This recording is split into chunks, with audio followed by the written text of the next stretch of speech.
Hello, students. Now we will start our international relations aspect of January month. So it will be a two-part video as we have been doing from the August month. So in the first part, we'll be discussing some international institutions and some summits and initiatives like this. And the second part, we'll be doing some country-specific news and bilaterals. Starting with the international institution, first institution we're going to see is NATO. NATO is North Atlantic Treaty Organization. Now NATO was a cold war is a cold it has its origin in the cold war. It's an intergovernmental political and military alliance of 29 independent member countries across the North America and the European states. So many of the North American and the European states are part of it. It is based upon the idea of collective defense, right? What is collective defense? Collective defense defined in the one of the collective defense defined in the Washington Treaty Article 5 is that if attack is made on, for example, one of the country in NATO is attacked, then all the countries will come together to fight as a group against the aggressor country. Getting my point? So that was in the, you can see that it's a Cold War mentality, right? Grouping one group versus the other. So which was the group pitted against the NATO? What was that was Warsaw Pact, because NATO has its origin against the expansionism of USSR, right? So USSR made after Warsaw, after NATO was made, US made Warsaw Pact. That's all you must have done in the world history. If you have not done, you will be doing in your mains preparation, right? So, but now the problem is why the NATO is needed. Now there is, after 1991, there is no USSR, there is no Warsaw Pact. Then what is the utility of maintaining such a big military thing? Now NATO was instrumental for declaring the war on terrorism in 2001. Now, many of the problems NATO is facing we'll discuss in very briefly because that's a main centric thing. But from Premium perspective, which is the country now wants to get into it, North Macedonia. We'll discuss about the location of North Macedonia in our place in news in the February month.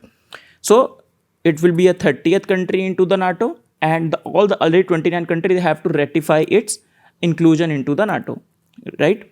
So NATO, why it's in a lot of existential crisis? Because first of all, many of the parties within the NATO are not, because NATO are based upon the US ideology, that is democracy, open freedom like this. But many of the countries have receded from that. For example, Turkey, for example, Hungary, these countries. Then Turkey is not taking, has taken S-400 from Russia.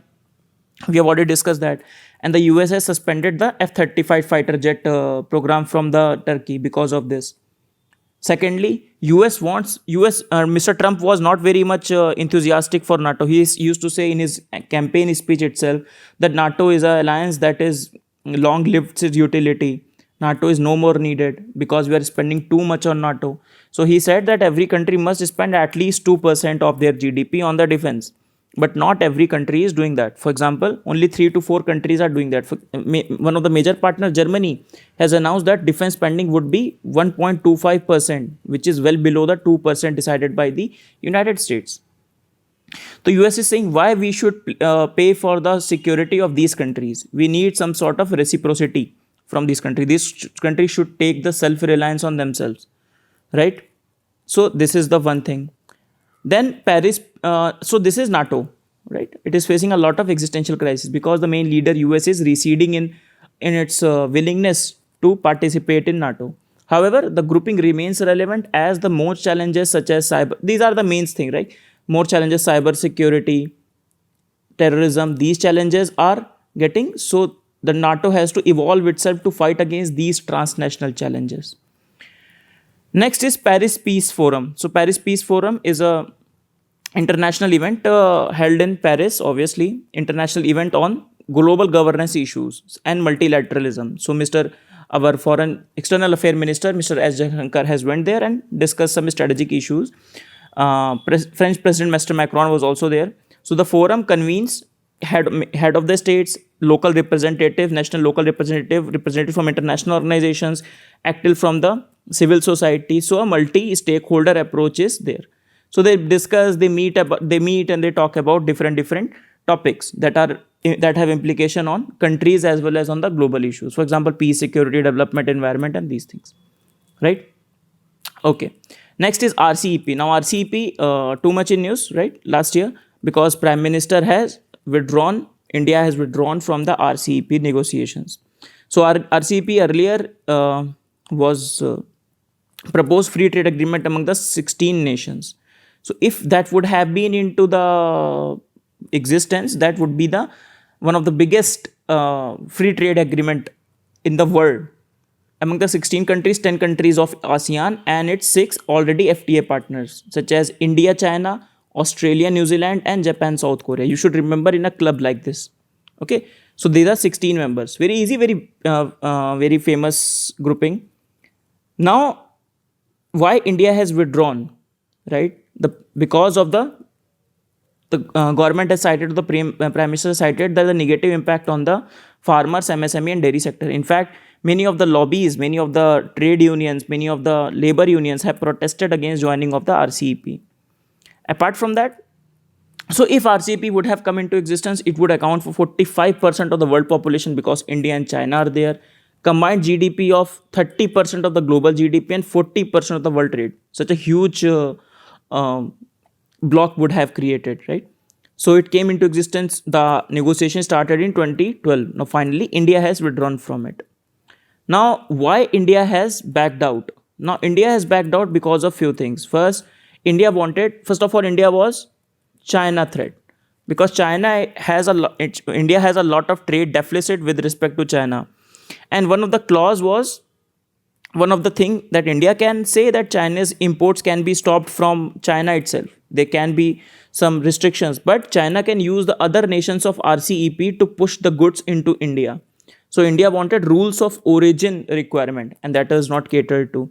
So a lot of Chinese competition. So Indian markets, Indian manufacturer were fearful. Then the other countries such as Japan and Australia, they wanted some stringent quality on IPR, investment, these things, and India was not ready to open up to those things.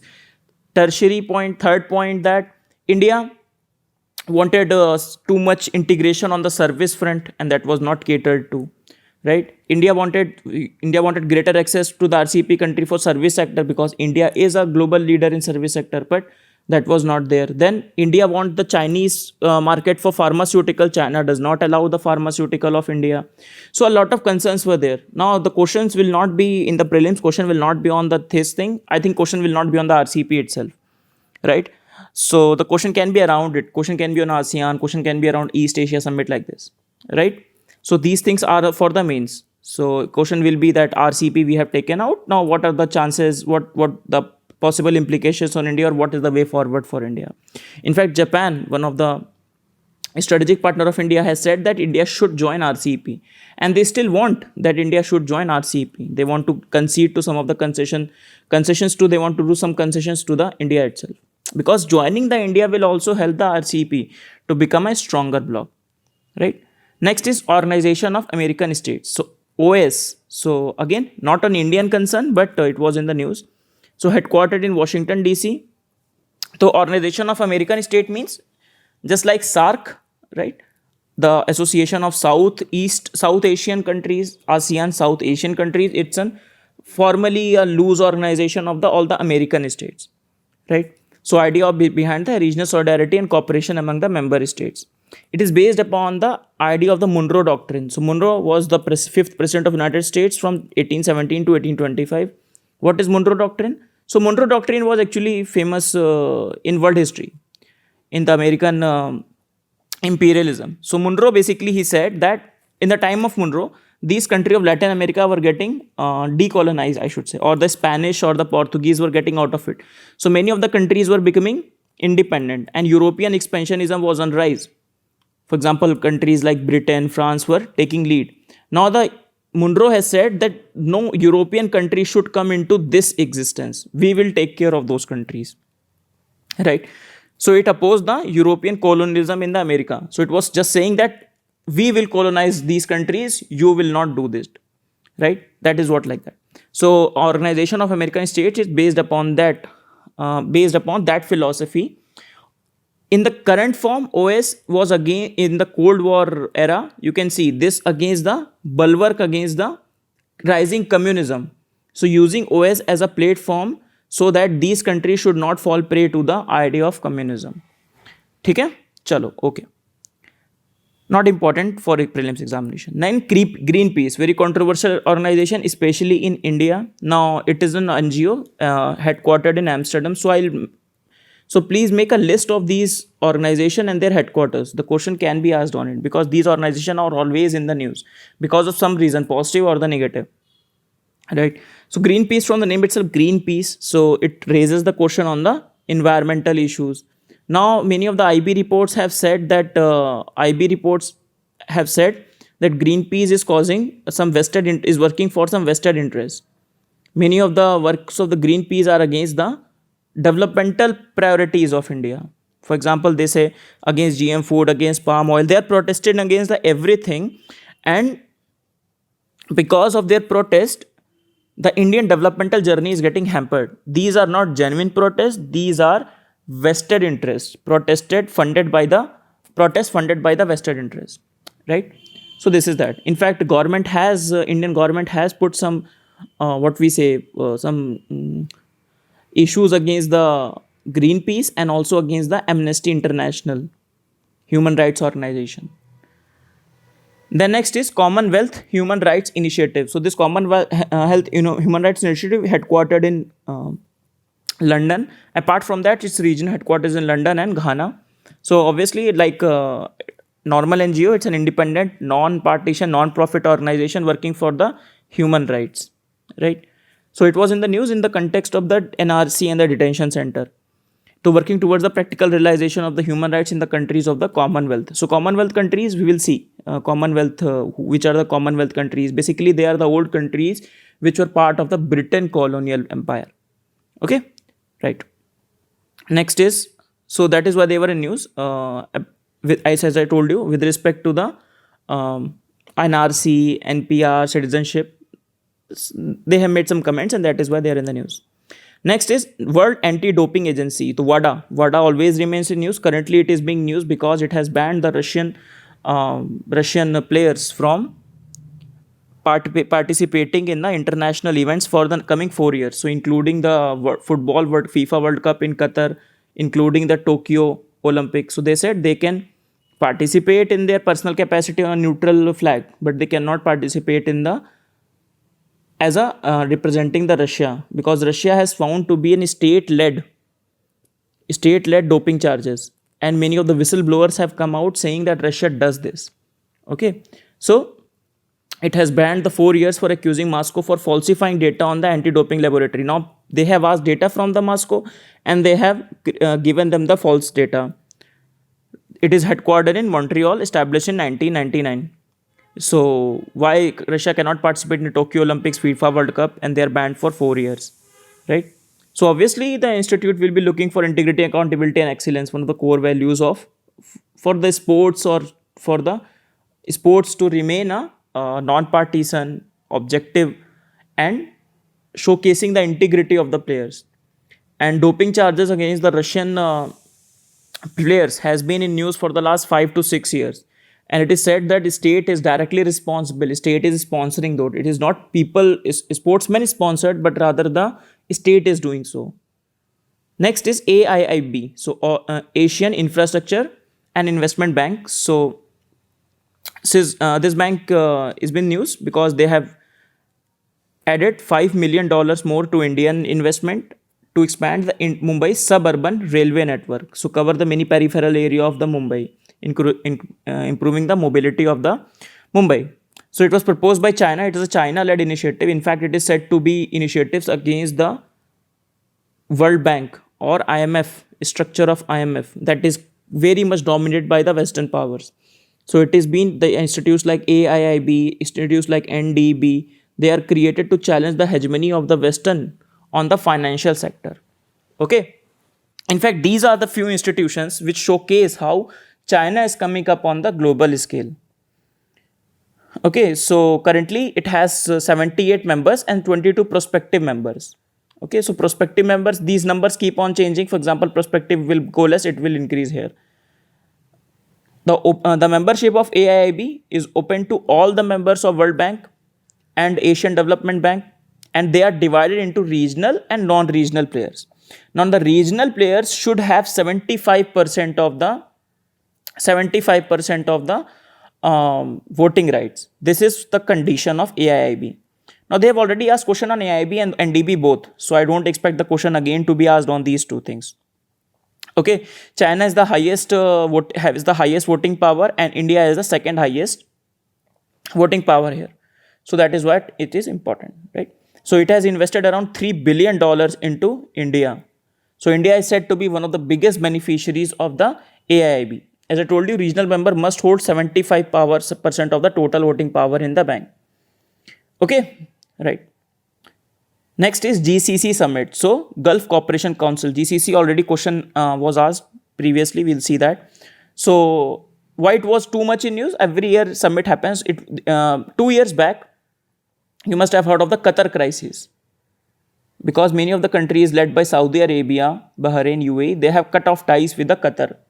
Now Qatar PM has been invited to the GCC summit. He was in the summit, and they talked about the reconciliation.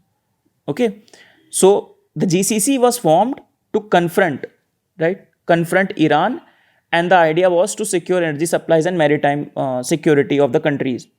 Now GCC country, which are the GCC country around the Gulf? 6 countries are there. So Saudi Arabia, Oman, UAE, Qatar, Bahrain, and Kuwait.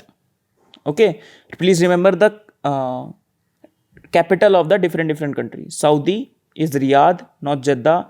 Oman, Muscat. UAE, Abu Dhabi. Qatar, Doha. Bahrain, Manama. And Kuwait. Okay, so GCC summit calls for unity and hopes of easing of the Gulf crisis. Now, why the Qatar crisis happened? Some of the background I'll give you. Qatar crisis happened because Saudi Arabia has accused Qatar of supporting Iran, first of all, that it is helping Iran, it is funding the terrorist organization, and one of the news institution, Al Jazeera, you must have heard. Al Jazeera, very famous and very big news media company. So they say Al Jazeera is being used to portray these countries, Saudi and all these countries, in a bad light.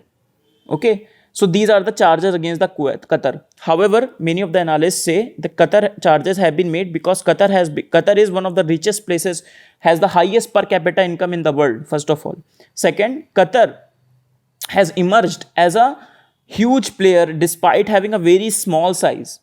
Qatar has emerged as a huge player in the international dynamics, and having such a small size, and that is why many of the countries, Saudi Arabia, resent its development or resent its rise. Okay, because of the richness that Qatar has already acquired. So these are the reasons. It is said that de facto these are the reasons were behind the Qatar crisis. Mainly the support with the Iran. So Iran has supported Qatar while Qatar crisis were going on. Many of the people, they have ensured the blockade of Qatar. For example, Saudi Arabia shares a land border with the Qatar, so have blocked that land border. However, Iran and all the other countries have come to rescue of the Qatar, right? So the question was very easy. Which of the following country is not the member of Gulf Cooperation Council? I hope the question would have been tough if they have given the answer of Iraq, but they have not given that, so answer would have been very easy, Iran. Because already it was against the idea of the Iran. Achha, why they have given so? Because Gulf, you can be confused, right? Gulf, here it is Iran, and here it is Saudi. Maybe because of that. Next is some summits initiative. Let us see. First is Indian Ocean Dialogue. So Indian Ocean Dialogue, it's a flagship, it's a initiative of the IORA. So we have already discussed IORA, Indian Ocean Rim Association, right? So 6th dialogue happened in December. We are covering a lot of news of the December as well here, as you have seen in the governance portion also. So first dialogue happened in India, and now 6th dialogue is also happening in the New Delhi, right? So IORA we have already seen. IORA, Rim Association. So countries with the conspicuous absence of the Pakistan and the Myanmar from it. So there is no Pakistan and no Myanmar from this, and all the other countries are here, including African countries, Middle Eastern countries, Yemen, Oman. Iran is there. Iran, you can remember. So Iran is there, right? Pakistan is not there. India, Myanmar is not there. Bangladesh, Thailand, Malaysia, and Australia. Okay.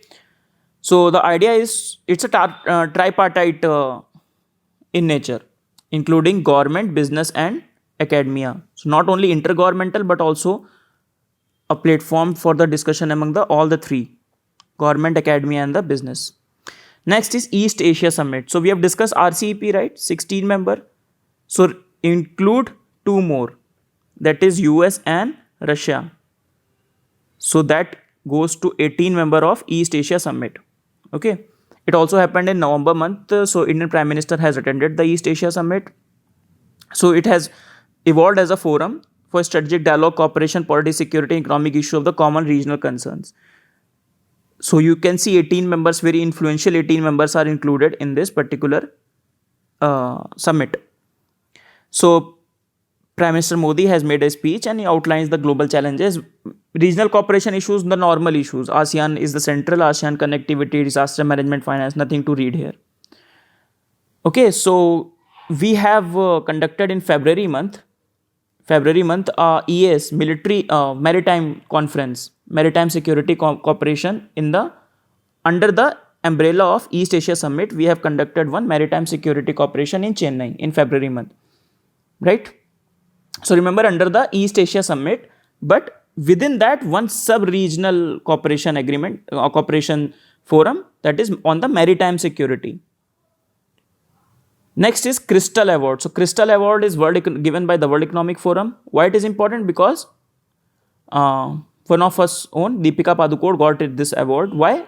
Because of her efforts for the mental health. In fact, many of her initiatives, one NGO she has made for the making the mental health being a mainstream issue instead of being a peripheral or a stigma, right? So it celebrates the achievements of the leading artists and the cultural figure whose leadership inspire the inclusive and the sustainable change. Okay, so remember, it's given by the World Economic Forum.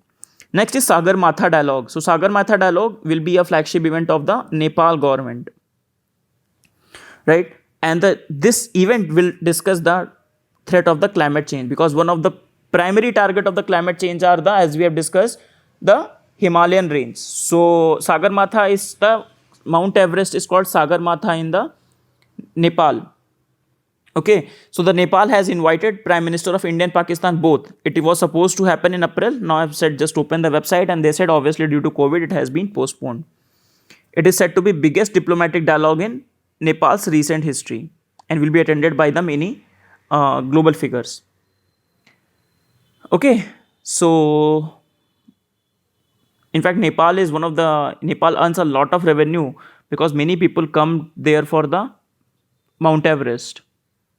In fact, very unregulated sector. A lot of mishaps happen on the Mount Everest because of the unregulation or the non-regulation by the Nepal government, because they are more busy in taking money instead of providing the infrastructure facility or regulating the amount of the visitor that can visit to the Everest. So as I told you, it was supposed to happen in the April and now it will be postponed. Next is Genocide Convention, the Convention on the Prevention and the Punishment of the Crime of Genocide. So it was in the news because Gambia has went to ICJ against the Myanmar, because as they say that the Myanmar has made a genocide attempt at the Rohingya. So Rohingyas are the Muslims, and Gambia, as we see, a majority Muslim country, part of OIC, right? So in the November, the Republic of the Gambia has moved the ICJ against the Myanmar over the violation of the obligation of the Genocide Convention. Now within the Genocide Convention, minority groups are considered as the ethnic minority are considered the protected group. If anything happens to them, it will be considered as a genocide. In fact, UN in the last UN term the violence against the Rohingya as a textbook example of the ethnic cleansing. Okay. Now Rohingya itself, we'll discuss about Rohingyas somewhere in our Tribes in News. These are international tribes, so international groups or ethnic communities, I should say.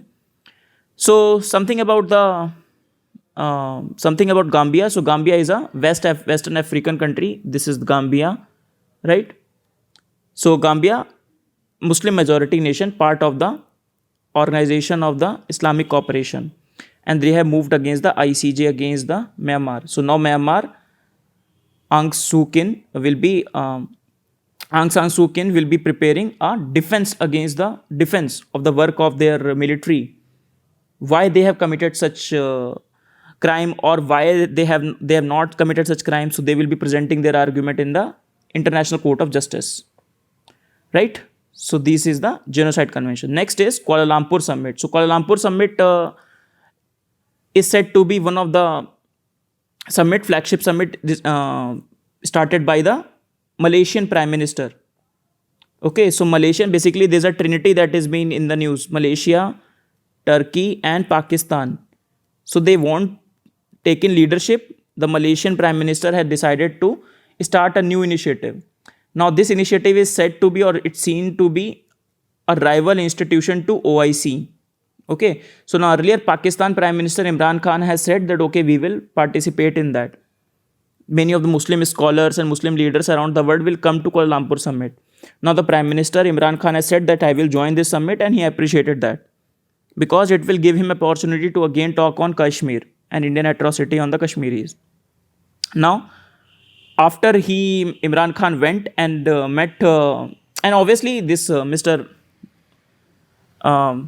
Malaysia Prime Minister has not extended the invite to the Saudi Arabia.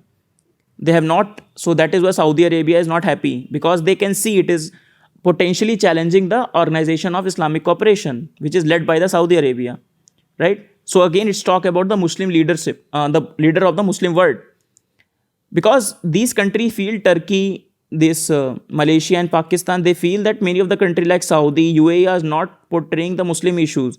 They are getting into the laps of the countries like USA, India. So they have forgotten their prime motive to protection of the Muslim. That is why they are forming their new initiative. However, Imran Khan went to, it's a sad story of Pakistan foreign policy. He went to Saudi Arabia, and then he finally decided not to go to this platform. And it goes to show the lack of the autonomy of the Pakistani foreign policy, right? So finally, he has not went to this particular summit. So with this, we finish our discussion. First, we started with the discussion on NATO. So how NATO is facing an existential crisis. We have discussed that this particular gas pipeline I'll discuss in the next time places in news, giving you the context of NATO also. Then Paris Peace Forum, where the Indian Foreign External Affairs Minister has went. Then RCEP, why India has withdrawn. Again, a main-centric question. I don't think it will be asked in the prelims. RCEP, again, I don't think mains it will be asked, but the question will be asked, what will be the India's option in the future?